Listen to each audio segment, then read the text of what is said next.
Eric Keller here with Enthusiast Auto Group. We're in EAG Super Secret Warehouse number 1. We call this our man cave or our toy barn. And today I wanted to share with our fellow enthusiasts the BMW M3, the analog driver's version of the M3, the one that has 2 doors. And the process of evolution throughout those 4 different M3s, and why we as enthusiasts have fallen so madly in love with these drivers' cars. These analog cars are our version of our father's muscle car era, and it's very hard to find top-level condition examples, as we all know, and we're very thankful for those that reach out to us that have great examples for us to preserve and go through the Rejuve program, as we're known to do these days. On that topic, our new workshop, which doubles our mechanical capacity, opens up next week. We're excited. Got some new EAG family members joining the team, and if you need a rejuve on your beloved car, give us a call. We're booking into, I believe, November, early December at this point, so 2-3 months out. So the M3 and the evolution of it. BMW knew what they had on their hands when the E30 was winning all the races, and the first homologation to stay competitive and out in front was called an evolution, and the second was called an evolution 2. Because racing is a sport, the final iteration for racing is called a sport evolution 2.5, which is my absolute favorite driver's car. We have an EAG first because we have 3 of them for sale at the same time, all on our website. The black one with 29,000 miles is our first repeat of a sport evolution. We've sold 16 or 17 of them at this point, and having just driven that black Sport Eagle all around California during Car Week, just again reinvigorates my passion and love for these cars. And you know, the E36 M3 is only an awesome car because the E30 happened, and they had a great base, great platform to evolve from, and again stay competitive as they did with the E36 Lightweights and the GTs, the PTG built cars, and you know, a lot of trophies in the history books with each of these models and platforms. And these analog cars are unfortunately no longer in production, and the current stuff is very different. It's not bad, it's just different. Motorsport has evolved more to the marketing side, as we see it with each passing day, with SUVs having the M badge on a X3M or X4M. It does look like a cool platform though, and certainly be fun to drive the kids to school in that. But in this video we're going to look at 4 different cars. All of them are for sale. We're going to look at the differences between each of them as they've evolved through the years, and we appreciate everybody tuning in and following us along. And if you have other ideas for other content, certainly drop us a line on the comments there, and we'll be happy to accommodate. So let's take a closer look at these examples and see what makes them each unique and why we love them so much.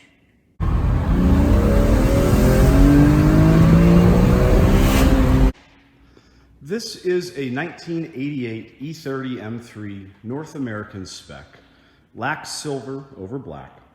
It is completing its 3rd lap around the EAG rejuvenation circuit. This is the 3rd time we've acquired this car for resale. This car, with its boxy fenders that are very well known, kind of the E30 M3 trademark. This is the preservation class winner of 2018's BMW CCA Legends of the Autobahn. It's an all-original survivor that has done just under 49,000 miles, and it's one of the nicest examples that we've acquired. This would be considered a number 1 condition car by Hagerty's condition and valuation scale. It's priced as such. We have really been fortunate to keep this car in great homes, and it's made its way back, whether we acquired it outright and bought it, or it was a trade-in most recently towards another E30 M3, completing a matched set for a California client now that he has one of all 4 M3s that we're featuring today. Pretty cool collection. This is definitely one of the rarer color combos. Lacks silver, especially an original finish. Is hard to find. This color has not aged super well from a composition structure standpoint, the base coat has a tendency to crack, which we won't find any of that on this example. When it has a lot of UV exposure, the base coat physically shrinks and it looks like it's kind of went through a car wash with a SOS Brillo pad. We can kind of see the differences here on the front spoilers of the Sport Evolution with its adjustable, the standard US there, and an Evo 2, both on the silver car there at the end and on this Evolution 2. And those subtle changes throughout the production of the car is what helped keep BMW at the head of the pack, just as they did with the M3 Lightweight program. And over here in the bowling alley, as we call it, we have a Lightweight that has done 74,000 miles. It's a Northern California car that's been used as a street car its whole life and is available now on the website after having completed our full rejuve program. It's a survivor, all numbers matching. It would be a very strong number 2 on Haggerty's condition scale. The paint is in really remarkable condition. We did put a new flag on to help bring it back up to its new car level. These seats are original to the car, and that's pretty darn impressive that they have stayed in this level of condition all these years. The carbon fiber is all in really great shape, and a lot of times these ashtrays will warp. You can see a little bit of contour to it. That is quite common with that early generation of the carbon fiber.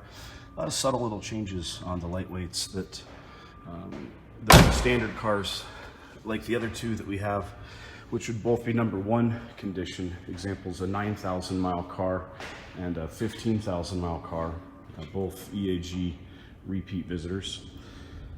So from the 36 platform, which carried a lot of the driving dynamics over from the E30, very easy car to drive, especially spirited, which is definitely one of the best attributes of the E30 platform. The E46 platform, which also came in a competition package, like Evan's sparkling graphite there. The 46 was really just a great all-around car. There's nothing that it doesn't do well. It makes a great daily driver. It's got plenty of power, 6-cylinder, 6 throttle bodies carried over from the next iteration of the European E36 S50 B32, staying with the 3.2 liter displacement, power bulge there on the 46, which was unique again to the M3 over the standard E46.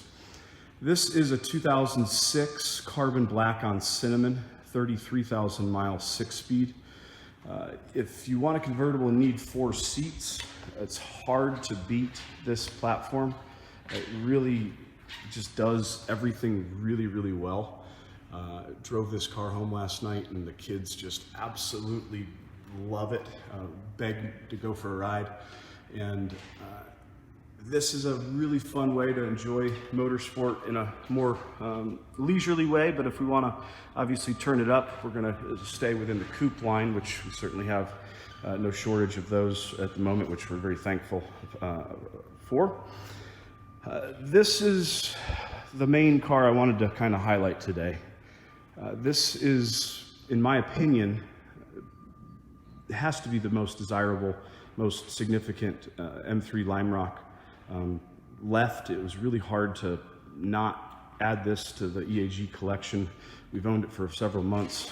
Came from Henry Schmidt, who just sold several of his race cars at RM Auctions in Monterey. This car was BMW North America's for the first 5,000 miles and used as a press car by both Tom Plazinski, who is head of BMW's communications and technology, as well as Matt Russell, who was the M brand director at the time. And he's the gentleman that came up with the Lime Rock model and concept and seeked board approval and got it. And this Lime Rock version happened because of Matt, and both he and Tom's cell phone numbers are still saved in the Bluetooth menu there. This car is really in great original survivor condition because it was titled in New Jersey. They had to run a front license plate. We have kept the bracket on there just for now. If we want to restore the front bumper cover and remove the holes, certainly we're set up to do that for the next owner. This car is one we're going to want to keep in a really great special home, and would love to have the next enthusiast owner for all of these cars, come out and have your EAG experience, meet the team, see the shop, go through the warehouses and see a lot of the cars that are on the website, as well as a lot of others that are in process or not yet on the website. This is our E30 Touring that we've enjoyed here for the last year and a half or so. Maybe sell that car at some point when something different needs to fill that spot there on E30 row. So if any of these cars, these analog M3s are of interest to you, please reach out and we'd love to have a conversation. We have a data file with 300, 400, 500 photos, reports, undercarriage, compression tests on the older stuff with photos to validate. All of that stuff's available to all of our clients, and we'd love to share that information and how we're preserving these cars for you. And the support throughout the ownership experience that EAG offers is definitely very different than most are used to in the used car buying experience. And we want to make the ownership experience really easy and fun. That's what it's all about, is having fun. That's why we love these cars and love meeting our fellow enthusiasts that share this passion with us. So if any of these analog M's belong in your stable, let's have a conversation and get the party started.